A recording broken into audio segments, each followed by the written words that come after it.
Hanamkonda circuit guest house రోడ్లో కమలాకర్ రేణుక దంపతులు నూతనంగా ఏర్పాటు చేసిన శ్రీ నరసింహ క్లాత్ ఎంపోరియంకు విచ్చేసిన త్రిదండి శ్రీ రామచంద్ర రామానుజ జీయ స్వామి ప్రారంభించారు.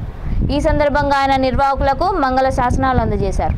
అనంతరం నిర్వాహకులు మాట్లాడుతూ సిద్దిపేట తర్వాత ఉమ్మడి వరంగల్ జిల్లా ప్రజలకు అన్ని రకాల నాణ్యమైన దుస్తులను తమ క్లాత్ స్టోర్స్ ద్వారా సరసమైన ధరల్లో అందిస్తామని తెలిపారు. ఈ అవకాశాన్ని ఉమ్మడి వరంగల్ జిల్లా ప్రజలు సద్వినియోగం చేసుకోవాలన్నారు. ఈ కార్యక్రమంలో పురోహితులు, బంధుమిత్రులు, సిబ్బంది తదితరులు పాల్గొన్నారు.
జై గోవింద, జై నరసింహ.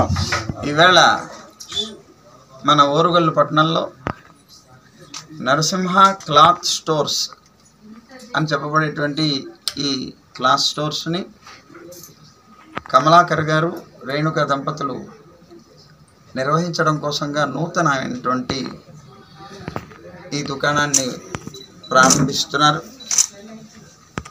ఈ ప్రారంభం వాళ్ళకి అత్యంత ఉన్నతమైనటువంటి రీతిని కల్పించాలి అని మేము పెరుమాళ్ళను ప్రార్థిస్తూ వారికి అనేక మంగళాశాసనాలు చేస్తున్నాం.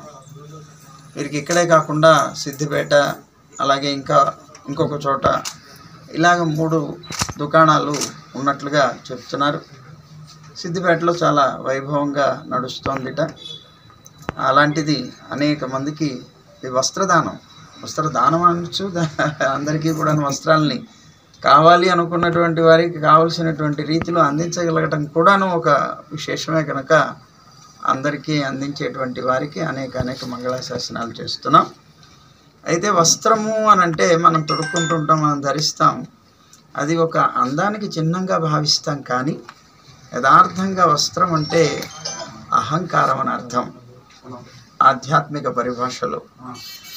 అంటే మనం అహంకారం అనేటువంటి వస్త్రాన్ని ధరించి ఎప్పుడు తిరుగుతూ ఉంటాం. అహంకారం అనేటువంటి పొర ఏదైతే ఉన్నదో అంటే మరి నిజంగాను మరి ఎవరైనా గొప్పగా అందరి చేత కీర్తింపబడాలంటే మంచి బట్టలు కట్టుకునే కదా బయటికి వెళ్తారు. బట్టని బట్టి చూస్తారు, ఆహార్యం అంటారు దాన్ని. అదిగో ఆ ఆహార్యాన్ని బట్టి వారికి గౌరవం పెరుగుతుంది. అలాగే వస్త్రాన్ని బట్టి లోకంలో అందరికీ కూడా గౌరవం పెరుగుతుంది. అలాంటి మంచి వస్త్రం కావాలనుకుంటారు అందరూ, అలాంటి మంచి వస్త్రాలను ఇక్కడ ఇస్తారు. అయితే ఈ వస్త్రం అంటే మనం చెప్పుకున్న ఆధ్యాత్మిక పరిభాషలో అహంకారం. అందుకే భగవంతుడి దగ్గరికి వెళ్ళినప్పుడు పురుషులైన